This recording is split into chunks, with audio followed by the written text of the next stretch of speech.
دوستان عزیز، قرار داریم در شهر شاهرود در کارخانه تازه‌کنی پیسته با همراهی آقای مهرداد. حاضر ما از آقای مهرداد یک دو سخن پرسان میشویم عاید فعالیت کارخانه اشون. شما صاحب این کارخانه هستید آقای مهرداد، با ما بگویید از کجا پیسته سر می شود، به کجا تمام می شود، تازه کرده با فروش تیار می شود، در ظرف 3-4 دقیقه با ما نقل کنید. التماس. خیلی خوش آمدید به شاهرود قاره کوچک. ما توی شاهرود انواع و اقسام محصولاتی که کشاورزی از سردرختی انگور و پسته رو داریم. ما توی بحث پسته تخصصی فعالیت میکنیم، از کاش، داشت و برداشت، عرضه نهادها، فرآوری و بازرگانی پسته. مجموعه که هستیم کارخانه فرآوری پسته ماست. خدمتتون عرض کنم ما بحث ورودی و بارانداز بار رو داریم. پسته از باغات با خوشه وارد کارخانه میشه. از اینجا وارد میشه؟ از اینجا از در ورودیشه، دروازه میشه اینجا میبینیم. پسته با خوشه رو اینجا استارت کار ماست. میاد روی نوار. یه دستگاه ما اینجا داریم، این دستگاه خوشه‌گیر پسته میاد داخل این با قلتکایی که داخل این هست، توری که داخل این دستگاه هست، پسته خوشه رو دونه میکنه.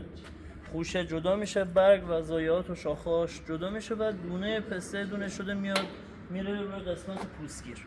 پوستش کجا میرد؟ در این قسمت پوست کجا میرد؟ دونه شده کاملا پوستگیری میشه. پوست کجا میرود؟ پوست نوار مقالی که از این زیر داریم، نه پوست میره توی اون طرف چی میرود؟ من این طرف زایات میره. ها؟ زایات میره. زایات برگ و خوشه از اینجا میره، اون پشت مخزن زایات زیادتش هم. بله. اینجا هم که پوست گیری میشه، از این نوار پوست میره به بیرون و زایات پوست بیرون میره و پسته از این دهنه میاد بیرون. بله. از این دهنه میاد بیرون، وارد دستگاه شستشو میشه. شستشو اولیه ما هم پسته رو میشوره، هم خدمتتون عرض کنم زایاتی که توی پسته مونده، پوست ریزی که مونده به عنوان نخاله‌گیر دستگاه اینا رو میگیریم میاد پایین. مرحله بعد وارد دستگاه حوض تفکیک میشه. حوض تفکیک پسته به 3 قسمت مساوی تقسیم میکنه.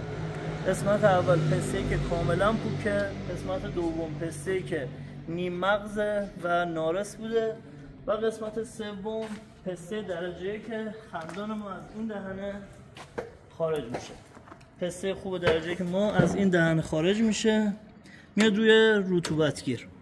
رطوبتگیر دمای خیلی بالایی داره، هم رطوبت شستشو رو از پسته میگیره، هم شوک گرمایی که بهش میده پسته قشنگ دهن باز میکنه. از پایین گرمی میده؟ از پایین مشعل داره، به صورت فن میزنه، از پایین داغی میده. این رو پسته رو این روی حرکت میکنه، آروم آروم میاد.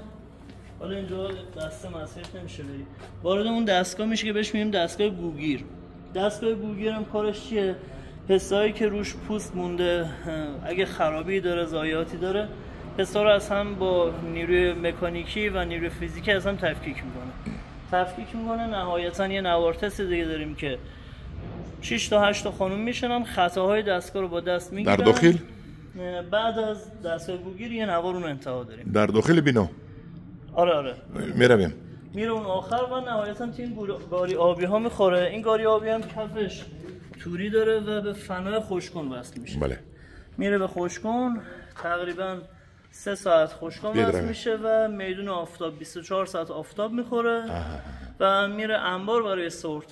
انبار تشریف بریم، در خدمتتون هستیم. در انبار رفتیم، انبار بریم انبار سورتشون بهتون بگم.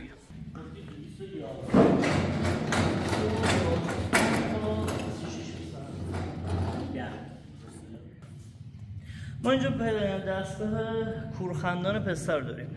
دستگاهی که پسته کور و خندان رو از هم تفکیک میکنه به وسیله سوزنه که داخل این توپی وجود داره. پسته خندان رو میگیره و از دستگاه میده بیرون و خروجی پسته دهن بسته ما جدا میشه. این میشه نمونه بار دهن بست این دستگاه جدا کرده. پسته خندانی که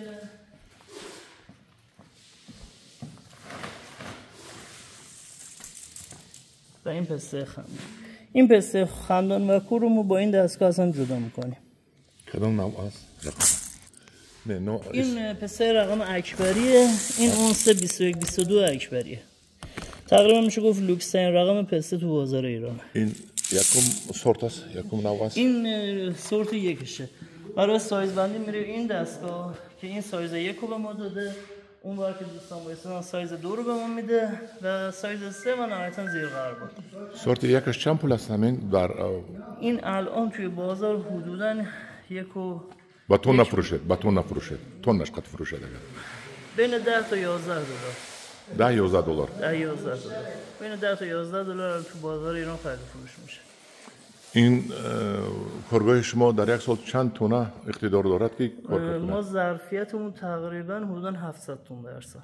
در یک روز؟ در سال 700 تن. 700 تن، ولی بازه زمانی کار ما تقریبا میشه گفت 2 ماه در ساله. 2 ماه در سال. تقریبا 4 ماه 5 ماه هم پسته مغز میکنیم، مثل این پسته ها که دهن بست باشه. اینا چیکار میکنید دهن بست؟ پسته ها پوست و روابی که توی حوض جدا میشه اینا رو مغز میکنیم. مغز میکنید. بله. دستگاه مکار مغزمونم که باز دستگاهش خوبه از این دستگاهی که آقای مهرداد یک جان تشکر به شما. یک جهان تشکر به شما. بزرگوار سلام. تاجیکای ما میگن در تاجیکستان یک جهان تشکر. لطف شما. دست شما درد نمیره. قربان شما که به ما اینقدر لطف کردید فهموندید. ماشاءالله قسمت به شما. خیلی دوست دارم بیام تاجیکستان. یه سفر بیام ببینم.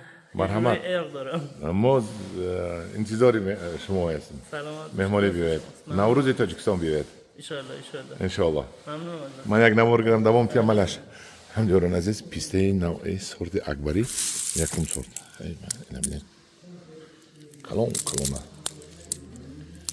پوستش سفیده. ما امسال پیسته پیوندی یافتیم یک جوهر قیمتش هم باشد 2000 یا 3000 ممکن بریم خیلی حالی میبینیم چقدر درخواست میشه زکات میشه یک 20,000 10,000 پیسته به پیوند بردن من در کار شینونده بعد از این پیسته پیوند کردن در کار خیلی این اخی پول ده 1 کیلوش 100 سوم در همینجا 110 سوم